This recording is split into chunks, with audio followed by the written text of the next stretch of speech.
Friends ये दिख रहा है ना बिल्कुल अंडे का ऑमलेट जैसा, बट ये अंडे का ऑमलेट ना होके वेज ऑमलेट है। नमस्कार दोस्तों, मैं अजय अपने चैनल फूड जंक्शन में आप सभी लोगों का स्वागत करता हूं।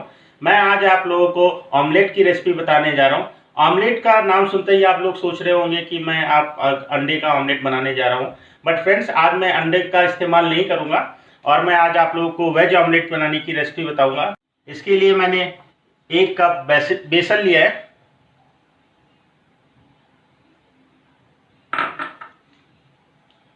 और 1/3 कप मैदा हमने इसमें इसलिए डाला है जिससे कि ये जो इसका टेक्सचर है वो बिल्कुल ऑमलेट जैसा है, नहीं तो ये बिल्कुल बेसन का चीला लगेगा।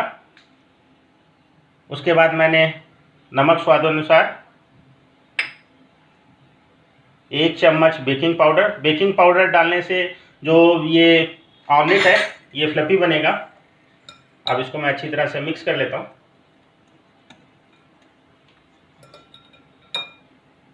अब इसमें मैं थोड़ा थोड़ा पानी डालते हुए, फ्रेंड इसमें एक साथ आप पानी मत डालिएगा, नहीं तो इसमें गुठलियाँ पड़ने के चांसेस बढ़ जाएंगे।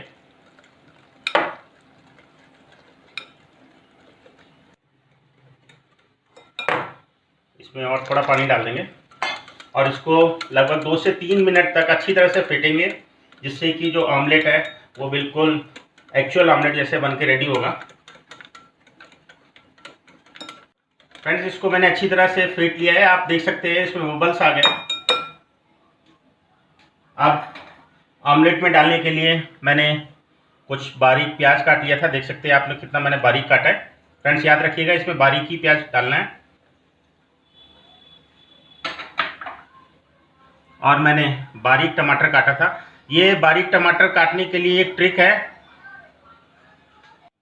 कि इसके टमाटर काटते वक्त अंदर के बीज निकाल देंगे, उसके बाद आप चाहे जितना भी पतला चाहेंगे उतना काट सकते हैं।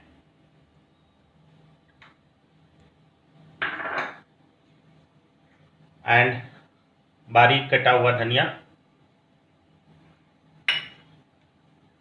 बारीक कटी हुई हरी मिर्च। अब इसको हम दोबारा से अच्छी तरह से मिक्स कर लेंगे। फ्रेंड्स ये थोड़ा सा गाढ़ा है तो इसमें हम थोड़ा पानी और डाल देंगे।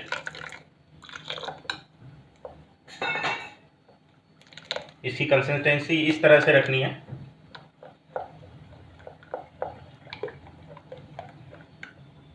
अब हम दूसरी तरफ एक पैन लेंगे और उसको हम गर्म होने के लिए रख देंगे। अब ये पैन गर्म हो गया है, इसमें मैं 1 चम्मच देसी घी डाल दूंगा। आप चाहे तो बटर में भी बना सकते हैं या ऑयल में भी बना सकते हैं।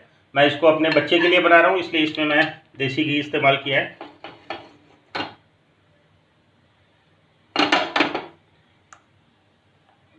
अब जो मैंने पेस्ट लिया था उसको अच्छी तरह से मिक्स करेंगे एक बार इसमें डालने से पहले, और इसमें हम इसको इस तरह से डाल देंगे।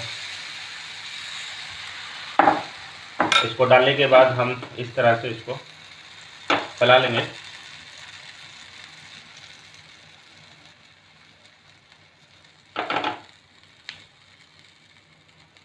आप लोग देख सकते हैं जिस तरह से अंडा बनता है उसमें बीच बीच में छेद हो जाते हैं, और जिस तरह से वो बबल उसमें निकलते हैं, इसमें भी उसी तरह से बबल आ रहे हैं, आप लोग देख सकते हैं साइड में। अब ये पक गया है तो इसको हम धीमे से इस तरह से पलट देंगे, और आप देख सकते हैं दूसरी तरफ से भी ये बिल्कुल आमलेट जैसा दिख रहा है। फ्रेंड्स दूसरी तरफ सिर्फ हमें कुछ सेकंड्स के लिए ही पकाना है, 30 से सेकंड के लिए लगभग। उसके बाद मैं इसको पलट दूंगा और आप देख सकते हैं बिल्कुल आमलेट जैसा बनकर रेडी है। अब मैं इसको एक प्लेट में निकाल लूँगा।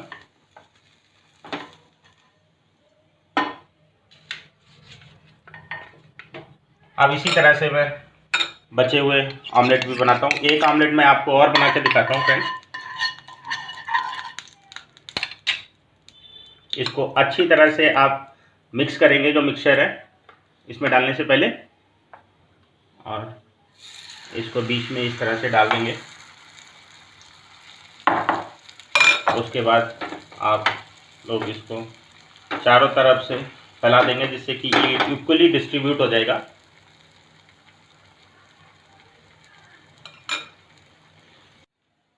और ये मेरे सारे ऑमलेट बनकर रेडी है। इसको भी मैं एक प्लेट में निकालूंगा। और ये मैंने सारे एक प्लेट में निकाल लिए। आप लोग देख सकते हैं ये बिल्कुल ऑमलेट जैसा ही लग रहा है और ये खाने में भी उतना ही टेस्टी है। अगर आप लोगों को मेरी रेसिपी पसंद आई हो तो आप लोग मेरे चैनल को सब्सक्राइब एंड कमेंट जरूर कीजिएगा। मैं जल्दी नई रेसिपी के साथ दोबारा से उपस्थित होऊंगा। तब तक के लिए थैंक यू।